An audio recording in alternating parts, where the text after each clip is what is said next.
Namaskar and welcome to Indian Diplomacy, a show on India's national broadcaster Doordarshan about India's foreign policy, India's international relations, India's major strategic partnerships around the world, and how India is playing a constructive role to build a better world order. Viewers, in this episode, we are taking up developments in West Asia or the Middle East that have significant influence and impact on India's look west policy, and also require India to adapt to the changes and to be more proactive in that region. And to discuss this phenomenon of a changing West Asia, I have with me an expert in the studio. Let me introduce you to her, Dr. Deepika Saraswat. Dr. Deepika Saraswat is Associate Fellow at the Manohar Parrikar Institute for Defence Studies and Analyses, important think tank of India, and the author of a major book on Iranian foreign policy called From Survival to Status. Dr. Saraswat, welcome to Indian Diplomacy. Thank you, glad to be here.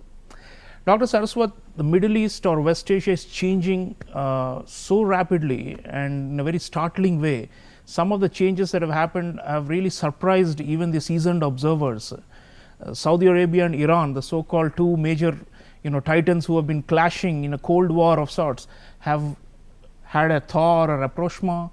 Then you have the Syria, which had been isolated from the Arab League for more than a decade, being readmitted into the Arab League. China playing a major role now in the region, much more than before, and some of the big US allies in the region seemingly turning their backs on the US and resorting to policies that actually challenge American preferences and interests. So this region, I mean, it has always been volatile and in flux, but some of these developments are quite stunning and surprising, isn't it? And this is where we'd like you to tell our audiences what is going on. I mean, most people are little dumbfounded with these changes in West Asia. And what do you see as driving these forces forward, and what is the underlying phenomena you see that's bringing about these structural or tectonic shifts? Yes, you're right. This is a very volatile region where changes look very dramatic and very sudden. But let me start by saying that this region has been in a very long drawn crisis. I mean, the Arab uprisings that began in 2011 and were very destabilizing, overthrowing major regime, US allies in Egypt, and this civil war in Syria that began. So for over a decade, the region was marked by civil wars, the major players, Iran and Saudi Arabia and Turkey being involved in so many these theaters, proxy wars as they are called, but I mean they were a fallout of these popular uprisings that happened, which brought in these major countries to play roles in countries well beyond their borders. So over this one decade, I think we've seen that not much was achieved. Like if we talk about the war in Yemen, I mean Saudi Arabia saw a threat on its southern border and tried to fight the Houthis, which it believed were being propped up by the Iranians. But we saw that like in later years there was an increasing realization that Houthis were a force not easily to be dealt with, and there was this war fatigue that set in. I mean, it set in the UAE. I mean, in 2017, 2018, when it started to withdraw its forces. And then we also had the United States mounting maximum pressure campaign on Iran, which was about, according to the President Trump and his team, it was about getting a better nuclear deal, but some saw as seeking some kind of regime change in Iran. So that led Iran to sort of increase the regional insecurity. The attacks that happened on the shipping and the oil tankers in the Gulf of Oman. So there was a lot of regional insecurity, primarily because of the confrontation between the US and Iran, and also the proxy wars that were going on in Syria, Yemen. So the point being that this insecurity was costly. I mean, UAE at the height of those attacks that happened in summer of 2019 find a way to talk with Iran. The minister goes to Iran while these attacks were taking place, and it being a major logistics hub and a re-export hub, and also source of exporting energy to Saudi Arabia being another one, a major one. So that is when this dialogue or steps towards de-escalating at that stage started. So you're saying war fatigue is one reason why some of the rapprochements are happening. Well, what about the U.S. role? I mean, people traditionally, historically, have viewed the U.S. as a hegemonic extra-regional power that has so many influences, military bases, and was deciding the fates of the region, war and peace. And now suddenly you have the China factor, and China has made huge inroads. First it was only economic, but now even diplomatically, for them to bring Saudi and Iran together, I think the Americans were genuinely shocked, and they had not expected all this. So what is happening there with the extra regional powers, and how do you see them, how do you see their the seesaw shifting in the other direction?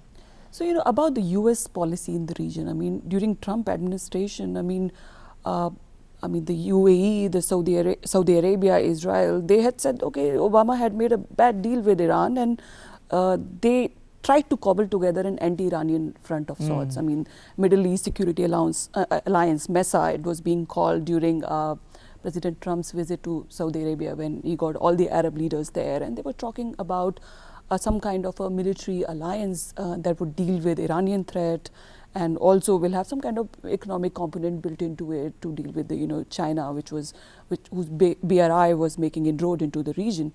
But the point is that these US allies, I mean, we're looking at Saudi Arabia, the UAE, and also other players like Qatar and Kuwait and Oman, Bahrain, there is a divergence of views when it comes to their perception of Iranian threat. So this US idea of forming a regional alliance, which will not only take on the Iranian threat, but will also allow US to focus elsewhere, which is in Asia. So this idea of bringing regional allies together, supporting their capabilities. Trump was very categorical, talking about that you have to take up, you have to this burden sharing, you have to take up more burden, and even reimburse US for all the years that it has been defending the allies and security guarantor that it has been. But that kind of rhetoric was very destabilizing also for the US allies. So those attempted cobbling together an alliance, they did not go anywhere. So that is one of the reasons that these key allies, UAE, Saudi Arabia, they see that the US cannot be counted upon, as I mean those major attacks that happened on Saudi oil facilities in Abqaiq and Quraysh, and they just the Americans felt that didn't do much to raise the cost of Iranian attacks. Iranians took down an American drone, and maybe Americans did too little, and and much later. So, and then there is Russia, which stood by its ally in Syria. There is China, which is coming up with promises of investment, infrastructure investment, and 5G, and a lot of this very positive kind of intent, and also for them, they saw that the US allies became very aware that they need to have more partners. I mean, they cannot rely diversifying in fact, of external talking relations. Of diversification of foreign policies away from the US centrality, viewers, I have a very interesting excerpt from an interview given by the foreign minister of Saudi Arabia, Faisal bin Farhan, talking about the importance of India. And so China, of course, we've already talked about China making inroads and becoming more influential in West Asia, but India is also making some proactive moves there, and key US allies are also looking to India to help this diversification, it seems. Let's listen to the Saudi foreign minister and continue the discussion. I would say that the relationship between the kingdom and India in the last 5 years especially has grown exponentially. Part of that is the very strong relationship between Prime Minister Modi and the Crown Prince, who have a very, very strong working relationship. Both of them are very similar in a sense that they both are very result oriented. That they don't want just nice talk. They want to see actual results. They want to see progress, and that means that we in the government have very clear direction. Certainly, I do from the Crown Prince, that we need to work on this relationship. That the relationship with India is a top priority, and that we need to have measurable progress in all sectors, especially the economic and trade relationship. And there we've seen. Just last year, I think 50% increase in trade, if I'm not mistaken. So a huge growth. Obviously, India is a fantastically dynamic country with a huge potential. And we've seen that especially in the last 5 years. The trajectory for India is fantastic. The potential that India holds is almost unmeasurable. And that, coupled with the kingdom's equal dynamism, equal progress, and our positions in the world. We are, of course, linked historically, given the fact that India has played an important role in our developmental journey for many decades, given the large Indian diaspora in Saudi Arabia. So that connection has existed even before that, hundreds of years, given the relationship between, the trade relationship between the Arabian Peninsula and India. And we are now building on that. We're building on that connection, on that relationship, in a way that is not just benefiting both of us, it's really benefiting the international community. We have similar political outlooks. We believe both of our countries very strongly in the need for multilateralism, in the need for cooperation, in the need to avoid polarization, to avoid this politics approach, of not just bipolar, just this focus on narrow interests against the interests of the whole. So viewers, you just saw the Saudi foreign minister talking about similarity in foreign policy outlooks of his country and of India. Dr. Saraswat, lately we have seen Saudi Arabia especially in a way breaking away from the US sphere and doing many things independently on its own, including on oil prices and OPEC policies and all these things. So defying the US and striking a different position from the Western countries on the Russia-Ukraine war, and they're increasingly talking about how that is creating a convergence with an independent power like India. Now this, how do you see this convergence, and why do you think this is happening? I mean, India, Saudi Arabia, we've had strong ties for a long time, but this element seems to bring about that greater strategic convergence. And then there is the UAE, which is of course closely aligned with Saudi Arabia. So for both of them, India seems like a very attractive partner right now, because it is seemed to be taking this independent foreign policy position and not necessarily succumbing to the Western pressures. So this aspect seems to be quite significant in making India more respected and more wanted by these countries in that region. Yes, I see the point you're making is very interesting one, because these Saudi Arabia and the UAE really started building their strategic partnership with India, I would say about 7-8 years ago, around the time when they realized that the US was talking to Iran and the war in Yemen, they were basically fighting with some US support, but there was this idea that they need to have diversify their external relations. So, and India saw an opportunity. I mean, the Prime Minister Modi's visit to the UAE in 2015, after a gap of 34 years, and then also to Saudi Arabia, and this very frequent high-level visits and the consolidation of comprehensive strategic partnership. It was based on the two countries' perception of mutual benefits that they could derive by synergizing their different capabilities. Like for that matter, India hoped that these countries, with their massive sovereign wealth funds, could invest in our infrastructure. And Saudi has committed to $100 billion. Yes, the promises have been very of massive investment. It has not necessarily come about, and I see that from Indian side there is this this is a very important plank for our outreach to these countries, like because in this time where capital is, these countries have a lot of massive capital resources which have usually been parked in the West, and now they are using them in a far more strategic way, where they are trying to bring in investment in their own country, innovation-driven investment. That explains why UAE, Israel, this economic partnership has grown very rapidly. But this, what you referred to the as independent streak, yeah. Yeah, the independent streak. They realized over last several years that they cannot outsource their foreign policy to the US. They realized their strength in the region, their soft power, their financial clout, and their location in the east-west. If we think of the global transport, logistics, transport architecture. So they want, like UAE was initially being touted as the little Sparta. Fighting this war in Yemen and building bases around this Gulf of Aden. But it also shifted. They said, no, we want to be more like Singapore, where we are able to bring in all these major powers. Instead of making binary choices between the US or China, we want to engage with all.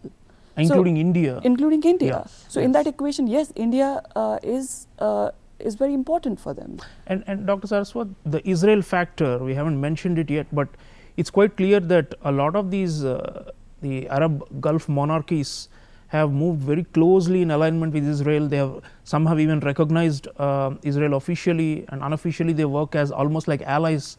And of course, India has a very strong, growing strategic partnership with Israel, and that's how this I2U2 was announced. India, Israel, United States, and United Arab Emirates, and now de facto it looks like I2U2 plus Saudi Arabia and maybe even Egypt.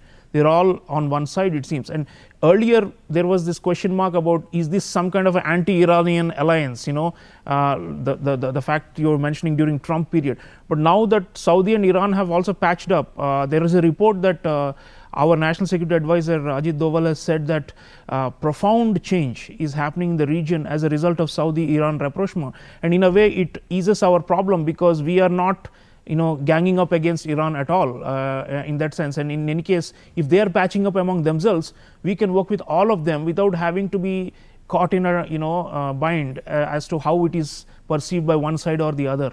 So the Israel factor is coming in, and Israel of course still remains resolutely anti-Iranian in terms of their security approach. But then the Gulf allies of Israel, de facto allies, are no longer, it seems, seeing Iran as such a big threat. So in that sense, I think for us things seem to be falling in place, and our NSA's visits and meetings with both the Iranians, Saudis and UAE and the Israelis and the Americans, it seems like we are relatively in a better place where we don't have to make those tough choices. Yes. See, the US during Trump administration had this idea of bringing the Israel and the US allies, the UAE and Bahrain, together in an anti-Iranian alliance, right? But that was, like I explained earlier, That's unraveled, that was more military-centric. But Biden administration, if you look at the national security strategy that came last year, it was, they said that we want to build on our partnerships, and not just in a very military-centric, threat-centric way where we're trying to counter some country or some. It had a far more positive, or what we in our scholarly language call order building, approach to it. So Biden administration very much embraced the Abraham Accord, which was about integrating Israel into the region, not just normalizing. There was, this aspects of economic partnership, value chain integration, synergizing the, respective strengths of different countries. The Saudi, the UAE capital resources, and Israel being a startup country. So there was this economic defense cooperation, but from the day when the UAE was very clear saying, okay, this is not about countering Iran, because they are just only a short distance away from Iran. So they, of all the Gulf countries, they are always very clear that no, we are not trying to get into anti-Iranian alliances. And so in that sense, it's a happy ending for us, because we would like the region not to be so polarized, Yes, because we have yes. channels for all sides, isn't it? And Absolutely. the Israeli foreign minister was in India, and he was talking about how India is a gate from east to west, and he would like to see how transport corridors could be built via Gulf countries, via Jordan, and all the way to the port of Haifa in Israel, and then from there to Europe. And now there's a talk about transport corridors being developed. Our NSA apparently spoke about this as well with the counterparts. So the connectivity thing that had been broken as a result of the geopolitical fault lines, maybe it's looking more optimistic now. See, about that, I'll just say a bit about the I2U2. I mean, this is a time where no countries want to make binary choices. So they don't want to say that this is about countering anyone, whether China or Iran, but it does have that element of building their own capabilities so as to have more choice, so as to have more agency in dealing with all players, like whether it's US or China. So for them, and it's also about creating a kind of economic architecture that enhances their own interests, that enhances their own status. So this whole idea of an India-Arab Mediterranean transport corridor, it started being talked about by Israel in the immediate aftermath of the Abraham Accords. Sure, and India it becomes more valuable as a result of this shift in outlook. Viewers, let's now focus more on India and West Asia specifically, given these changing dynamics. I have a scholar of West Asian studies who teaches at O.P.Jindal Global University, Dr.Priyanka Chandra, talking about what more India and that region can do. Let's hear her and continue. India-West Asia relations are at a very interesting juncture where recent developments have spurred on a heightened engagement of India in the region. Groupings such as the I2U2 have created a unique opportunity to strengthen our relationships, strategic, economic and security cooperation with both the UAE and Israel. Additionally, Iran-Saudi rapprochement has created a lot of stirs in the international community. The ability of China to broker peace has raised a lot of concern, spurring on the US and India in the region. Although we in India have an advantage in the region because of our traditional historical cultural ties with different countries of the region, and so can foster these relations through regional alliances like the I2U2, SCO, BRICS and so on, but also bilaterally by reviving relations with traditional partners. There has already been talk of expansion of I2U2 with the inclusion of Saudi Arabia and Egypt, both economically and strategically very important. But we also need to foster relations with our traditional partners like Iran, where there was a thawing of relations in the last decade or so as India became closer to the US. So through a proactive sort of non-alignment, a word that has been resurfacing in IR circles, which means a diversified cooperation, a multi-tier approach towards diplomacy, including especially cultural diplomacy and sustainable initiatives, which are particularly important in the Gulf countries, along with economic, defense, strategic and energy security cooperation. These are all areas that India can explore in order to foster our relations in the region. It remains to be seen how India's responses to the immediate short-term developments in the region pan out and how they shape what will hopefully be a framework for a longer engagement and West Asia policy on the part of India. Right. So viewers, there are changes happening, says Dr. Priyanka Chandra, as we've been discussing the show, and the onus is now on India to craft a longer term strategy, and we can see glimpses of that happening already, Dr. Saraswat. So we're talking about India possibly building railways to connect Gulf countries all the way up to Israel, and there is already talk about doing trade in the rupee and bypassing the dollar due to the fluctuations and the sanctions and all those things. There is we already have a strategic oil reserve agreements with a number of these countries who are helping our energy security. And all kinds of new developments focus on food and alternative energy, and all sorts of things are being talked about, right? And some of these are very novel and innovative ideas. So it seems like for India, this is the right moment to step up a gear, given that things seem to be falling in place in the region, to maximize that so-called thaw or peace in the region, or cooperative logic in the region, and to increase its footprint there. Yes, I absolutely agree with you, and I must say that India has been very proactive. I mean, the fact that we seized an opportunity in 2014 when these countries were the Gulf countries were trying to diversify their external relations, and the way very quickly we have built up, we have consolidated, deepened our very strategic partnership, which has people to people, economic, business to business relations. I mean, I2U2 is not come out of thin air. It's based on our very strong bilateral partnerships that we have with the UAE, with Israel, and with the Americans. So this is a very complex time in the international relations. I mean, there are no alliances. I mean, I2U2 is not an alliance.